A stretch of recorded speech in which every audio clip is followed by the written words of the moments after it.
It's a new year and a new U.S. Congress. The House and Senate will meet at noon today to mark the start of the 118th U.S. Congress.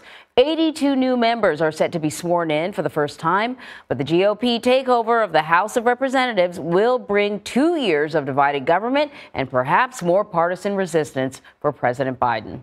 But before getting started on their new agenda, Republicans have to choose a new House Speaker. And frontrunner Congressman Kevin McCarthy is facing some stiff opposition from a small group of hardline conservatives. CBS News political producer Rebecca Kaplan is joining us now to talk a little bit more about that. Hey, Rebecca, Happy New Year. Good to see you. The House and Senate meet at noon today to mark the start of the 118th Congress. What does their agenda look like? Good morning, Anne-Marie. They are going to get down to business right away after that noon gavel that we're expecting. They're going to move right to the prayer, the Pledge of Allegiance, and then right after that, start voting on a new speaker. And nothing else in this Congress can happen. Members can't be sworn in, committees can't be formed and filled until that process is done. So everything today hinges on when they elect a speaker, who is that speaker, and how quickly they can get through that process, which is really up and down at the moment. So let's talk a little bit more about that. You're right. It hasn't been a straightforward process thus far to pick a speaker. Bring us up to speed. How have things been going?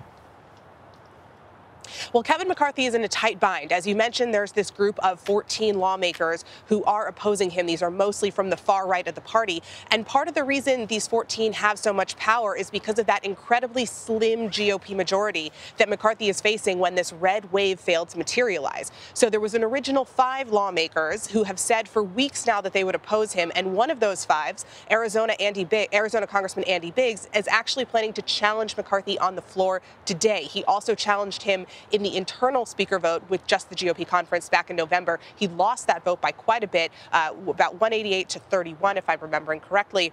But he's still saying that he can never vote for Kevin McCarthy. So there have been that original 5. And if we look at the math, if everyone is here today and voting, McCarthy could only lose 4 members in this vote and still become speaker. So the bigger problem came Sunday night after a meeting of the Republican conference, a phone meeting. McCarthy unveiled a new slate of rules giving more power to members, which is what a lot of these conservatives have been seeking all along. But despite those concessions, another group of 9 members, bringing us up to that 14, came out at that point and said, you know what?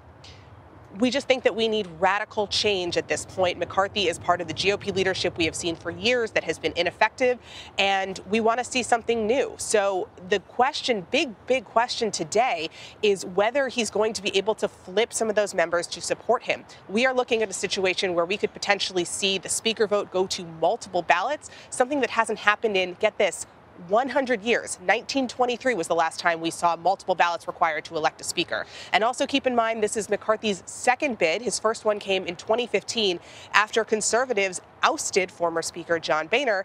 He didn't have the support in the conference at that time and has been spending the last several years working to build support among the right flank.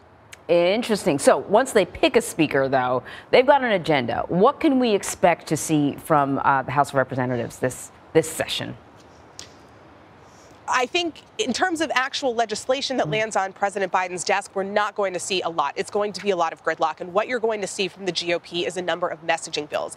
They've said the first thing they're going to do is this bill to what they say will repeal 87,000 new IRS agents that were funded through previous Democratic bills from this past Congress. We should note that that's actually not 87,000 new agents. A lot of this is replacing a retiring workforce or people that have been kind of short-staffed until now. They're also going to put forward bills on border security, on increasing oil and gas production, on banning taxpayer-funded abortion. And all of these are things that are going to die on the steps of the Democratic-controlled Senate. So I don't expect to see a lot in terms of legislation and compromise in the next 2 years. All right, Rebecca Kaplan, we're going to continue to dig in a little bit more into Kevin McCarthy's quest to become the speaker later on in the show. I want everyone to stick around. But Rebecca, thank you very much. Thanks.